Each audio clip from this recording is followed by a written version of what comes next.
Bonjour et bienvenue ou bon retour sur ma chaîne. On se retrouve aujourd'hui pour la mise en place de 2025 dans mon bullet journal. Pour 2025, je suis restée sur un carnet de la marque Otergami, que c'est une marque que j'aime beaucoup. Et cette fois-ci, je ne me suis pas trompée, j'ai bien pris le grammage de feuilles le plus élevé, en tout cas de cette gamme, pour pouvoir m'éclater avec les feutres et les couleurs. Pour 2025 également, j'ai choisi un thème général, qui sera cette année les fleurs. En 2023, j'avais pris pour thème général le vintage et j'avais adoré avoir une ligne directrice tout au long de l'année. Et c'est vrai qu'en 2024, je ne m'étais pas axée sur une thématique en particulier. Et même si je me suis régalée à partir un petit peu dans tous les sens, j'avoue que ça m'a manqué de ne pas avoir ce fil conducteur. Donc pour cette année, ce sera les fleurs. Et c'est une thématique à laquelle je suis particulièrement attachée parce que je viens d'une famille de fleuristes sur au moins 3 générations et que j'ai baigné dans les fleurs depuis toute petite. Donc voilà, c'était mon petit moment storytelling. Pour cette mise en page qui introduit l'année et du coup mon thème général qui sera floral, j'ai décidé d'y aller subtilement avec, pour commencer, du lierre. Donc un feuillage que je trouve très beau et qui embellit bien les compositions florales. Du coup, je m'attaque pas tout de suite aux fleurs, mais je vais y aller progressivement au cours de l'année. Donc là, comme vous pouvez le voir à l'écran, je vous présente un petit peu mes nouveaux feutres. Donc c'est les feutres de la marque OUU et c'est des feutres que je voulais depuis très longtemps. Donc je suis vraiment contente, ça y est, je les ai. Je voulais vraiment les tester, je trouvais que les couleurs, elles étaient vraiment belles et tout ça. Et donc ce qui est bien, c'est qu'ils ont une pointe brush et une pointe vraiment fine liner. Donc je me dis qu'avec ça, je vais pouvoir m'éclater au niveau créatif.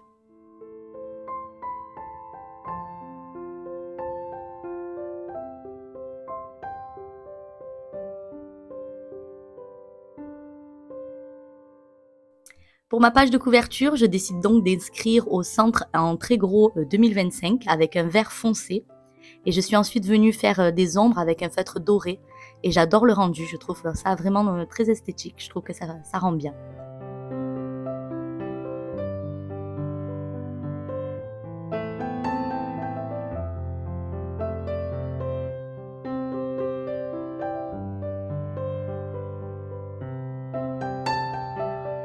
Et pour illustrer ce titre, j'ai fait 2 bordures incomplètes de chaque côté en opposition, en feuillage donc de lierre.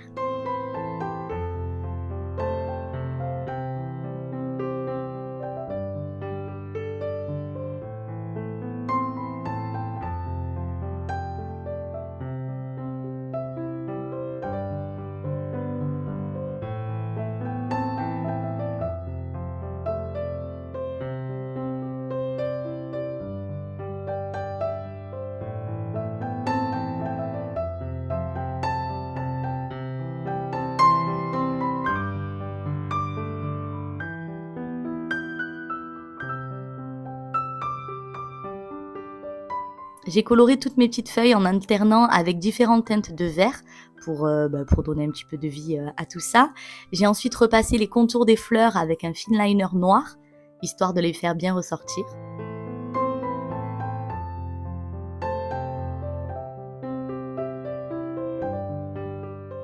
Et pour finir, j'ai ajouté les détails sur les feuilles avec un stylo gel blanc. Alors ça m'a clairement pris beaucoup de temps, mais je trouve que le rendu final valait vraiment le coup. J'aime beaucoup et ça me plaît d'ouvrir mon carnet sur une page qui donne clairement envie d'aller plus loin.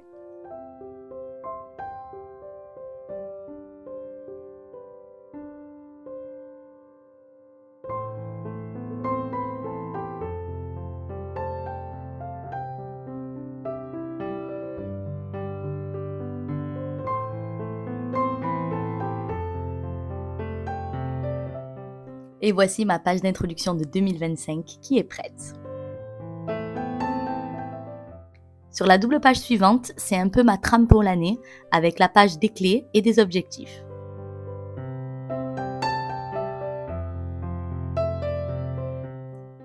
Concernant les clés, ce sont des petits symboles que j'utilise ensuite tout au long de l'année.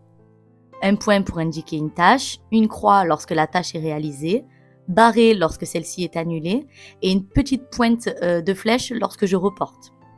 Un carré, c'est pour les rendez-vous, un rond, c'est pour les événements, un triangle si c'est urgent, une étoile si c'est important et un petit cadeau pour les anniversaires. Puis ensuite, je passe à la décoration avec des feuilles de lierre qui tombent du haut de la page. Pour les dessins, je procède de la même manière que sur la page de couverture, c'est-à-dire que je repasse toutes mes feuilles de lierre avec différentes teintes de vert, et les mêmes teintes que j'ai utilisées d'ailleurs sur la page de couverture.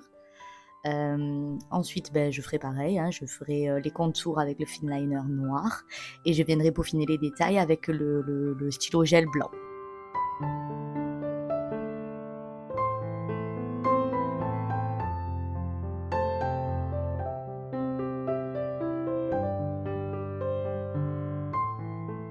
Pour ma page d'objectif sur cette vidéo, je vais la laisser blanche, j'ai juste mis le titre objectif, mais généralement, et je pense que je ferai pareil cette année également, je me fais plusieurs items, généralement 6, et je pense que je vais garder les mêmes items que j'ai depuis plusieurs années maintenant, et me fixer des objectifs par rapport à ces items. Donc les items que je prends en général, c'est santé, finance, loisirs, culture, pro et perso. Donc voilà, c'est pour moi voilà, les 6 items qui me sont importants et sur lesquels j'ai envie de me baser des objectifs annuels. Et ensuite, dans mes mises en page mensuelles, je me prévois toujours une petite page de bilan où je viens justement faire le point sur ces différents objectifs pour voir l'avancement, pour voir si je dois les modifier, enfin voilà. Sur la page suivante et même sur les page suivante, on va dire, je vais construire mon futur log. Donc le futur log, cette année, j'ai décidé de le faire avec des intercalaires. Et le futur log, il sert à quoi? Eh bien, il sert à avoir un endroit dédié pour planifier les événements ou les tâches futures. Je m'explique. Lorsqu'on fait un bullet journal, en fait, on le fait mois par mois. Donc on planifie, on va dire, mois après mois, et donc on fait les mises en page au fur et à mesure. Sauf que des fois, certains événements ou certains rendez-vous peuvent être pris des mois à l'avance. Donc le mois en question n'étant pas encore mis en page dans mon bullet journal, il faut que je trouve un endroit où je peux les noter. Donc c'est dans le futur log que je vais pouvoir venir noter ces événements-là. C'est également dans le futur log, moi personnellement, que je mets les dates d'anniversaire. Donc voilà, sur la page, là vous me voyez, j'ai commencé par faire la décoration. Donc ça, ce sera une bande en fait qui sera visible même quand je vais tourner les pages de mon futur log. Vous verrez par la suite, ce sera peut-être un peu plus clair ce que je dis. Donc j'ai fait une bande donc avec des feuilles de lierre. Je me suis aidée avec un morceau de washi tape en fait pour pouvoir délimiter une bordure bien nette. Donc voilà, c'est une technique que j'aime beaucoup utiliser. Et donc pour cette bordure, j'ai choisi de les faire sur un fond noir. Voilà, je trouvais que ça pouvait bien faire ressortir le vert et les feuilles de lierre.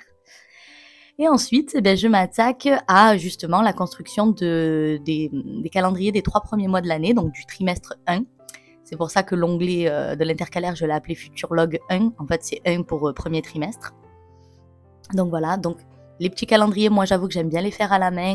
Il existe aussi plein de stickers, et même moi j'en fais d'ailleurs des petits stickers, je me fais des petits stickers maison pour pas avoir à chaque fois à faire les calendriers, mais là j'avais envie de me faire le kiff de les faire à la main.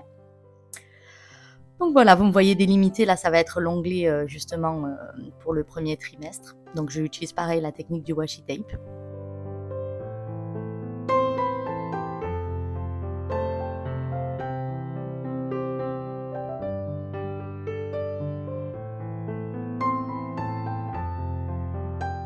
Et ensuite, je vais venir découper voilà, cette bande-là pour faire apparaître l'intercalaire. Donc vous allez voir ça en direct.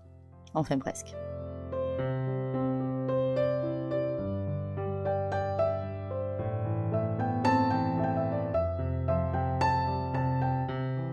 Et donc voilà, une fois que j'ai découpé ma petite bande, il apparaît l'intercalaire numéro 2, donc Futur Log 2, que j'ai déjà préparé. Voilà.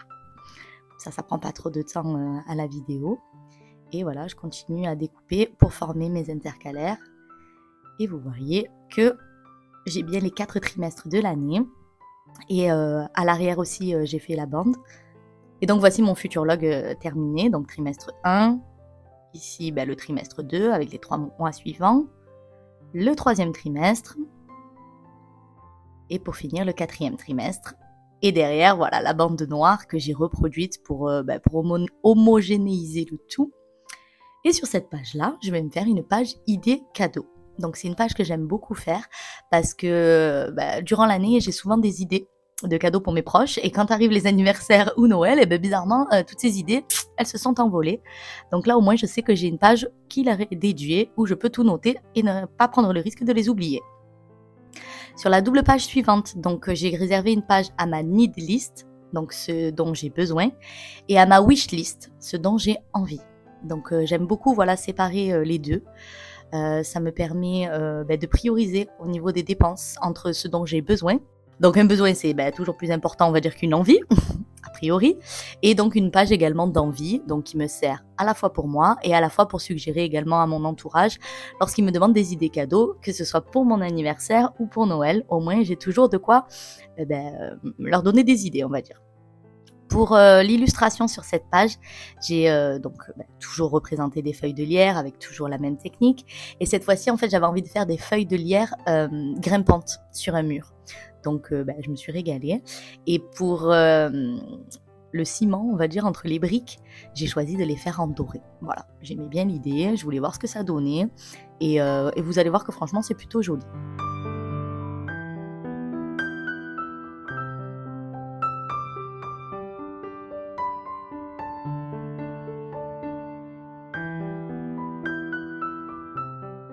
Ensuite, pour pouvoir colorer mes briques, j'ai choisi de partir sur un rouge brique, hein, assez classique. Et du coup, voilà, j'utilise une feuille de papier pour pas déborder trop de ma page, enfin pour pas que ça passe de l'autre côté. Et je viens dans un premier temps, on va dire, faire un aplat, un fond rouge brique.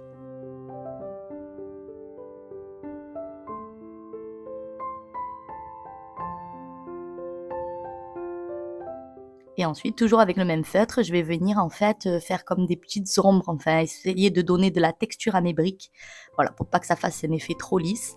Et franchement, j'aime beaucoup le résultat, je trouve ça très joli.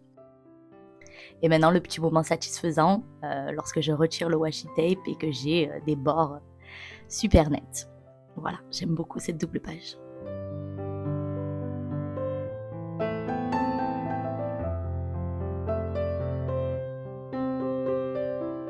Sur la double page suivante, à nouveau une page que j'adore faire, donc c'est 2025 en 12 photos, donc chaque année je fais ça dans mon bullet journal.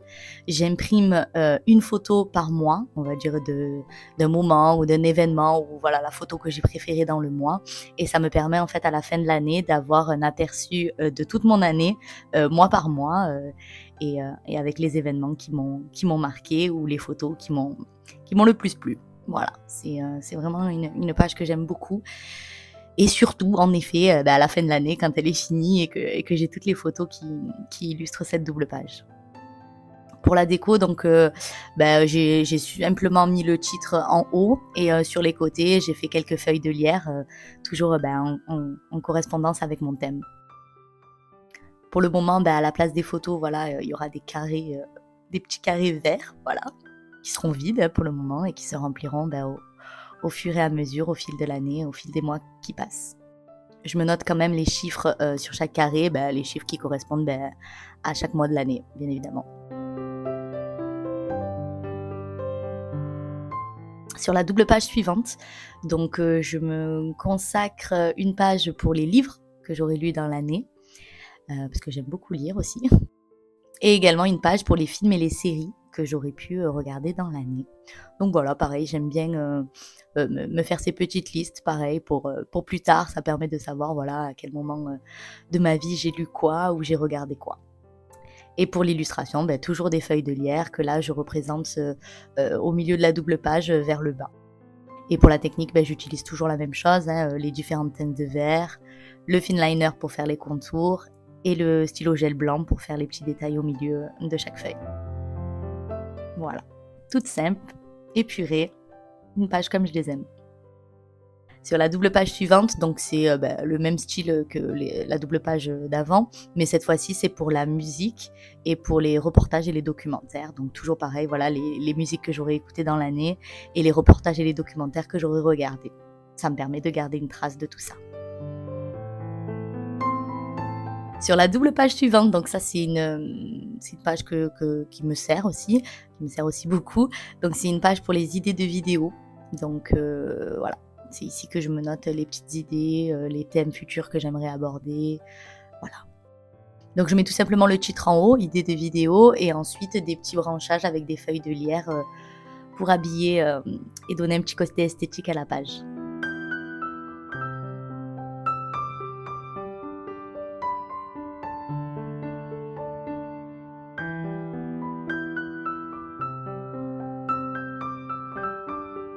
Sur la double page suivante, donc c'est encore une double page qui est dédiée à mes vidéos sur YouTube. Et là, c'est plutôt en fait mon organisation. C'est pour savoir où j'en suis dans mes vidéos. Et les petits symboles que j'ai dessinés correspondent à différentes étapes en fait de création d'une vidéo YouTube. Donc quand je l'ai filmée, quand je l'ai montée, quand j'ai préparé la voix off, ensuite quand j'enregistre la voix off, la miniature, le post Instagram et la publication sur YouTube. Voilà. Et là, comme pour la page précédente, en fait, je mets simplement le titre en haut et des branches avec des feuilles de lierre sur les côtés.